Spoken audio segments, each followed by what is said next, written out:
नमस्कार विद्यार्थी मित्रांनो, कसे आहात? मजेत ना? चला, मी आज तुम्हाला काही प्रश्न विचारते.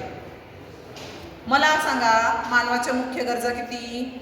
अगदी बरोबर, मानवाच्या मुख्य गरजा 3 आहेत. कोणकोणत्या आहेत त्या 3 गरजा? अगदी बरोबर, अन्न, वस्त्र, निवारा. या 3 गरजांबरोबरच मानवाला अजूनही बऱ्याच गोष्टींची आवश्यकता असते. आणि ती आवश्यकता काय ते आपण चित्रांद्वारे बघूया. बघा, मी चित्र काढते. चित्राचं निरीक्षण करायचंय आणि चित्रामध्ये काय दिसतंय ते तुम्हाला सांगायचंय. पहिल्या चित्रात बघा मी काय काढलंय.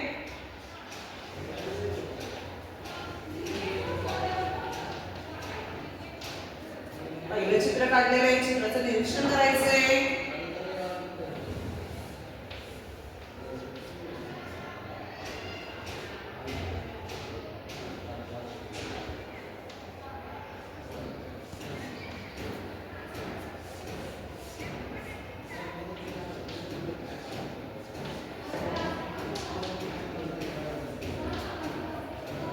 तिसरं चित्र काढलेलं आहे. हे चित्र तुम्हाला कुठे आढळतात? साधारणपणे तुम्ही चित्र कुठे कुठे पाहिलेलेच असणार. ते कुठे? आठवा बरं जरा, बुद्धीला जराशी चालना द्या, कारण हे चित्र तुम्ही नक्कीच कुठेतरी पाहिलेले असणार. बघा, पहिल्या चित्रात काय दिसते? एक ढगाळ लागलेला सूर्य. याचाच काय अर्थ होतो की ढगाळ वातावरणात सूर्याची किरणे चमकतायत. दुसऱ्या चित्रात काय दिसतंय? अगदी बरोबर की ढगाळ वातावरण असल्यामुळे अनेक ढग जमलेले आहेत.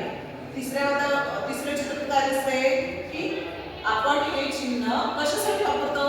तर हे चिन्ह आपण बर्फ दाखवण्यासाठी वापरतो. म्हणजे ज्या प्रदेशात थंडी जास्त प्रमाणात असेल त्या प्रदेशात हवामान कसं आहे हे दाखवण्यासाठी हे चिन्ह वापरलं जातं. ठीक आहे. अजून मी तुम्हाला काही एक प्रयोग करून दाखवते आणि तो प्रयोग काय आहे त्याचं तुम्ही निरीक्षण करायचे आणि उत्तर द्यायची आहे तुम्हाला. बघा, हे कसलं चित्र आहे?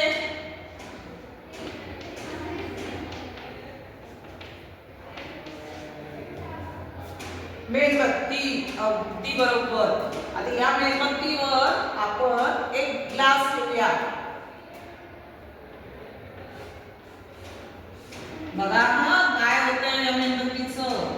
जी जळणारी मेणबत्ती आहे तिचं काय होतंय? हा ग्लास ठेवल्यानंतर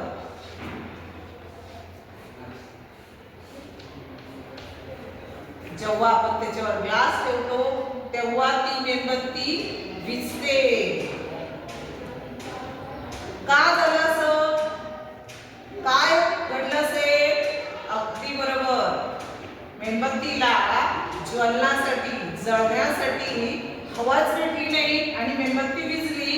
तर अशा प्रकारे माणसाला जगण्यासाठी हवा आवश्यक असते. आणि आज आपण ज्या पाठाचा अभ्यास करणार आहोत तो पाठ आहे हवा व हवामान आणि त्यातील उपघटक हवा.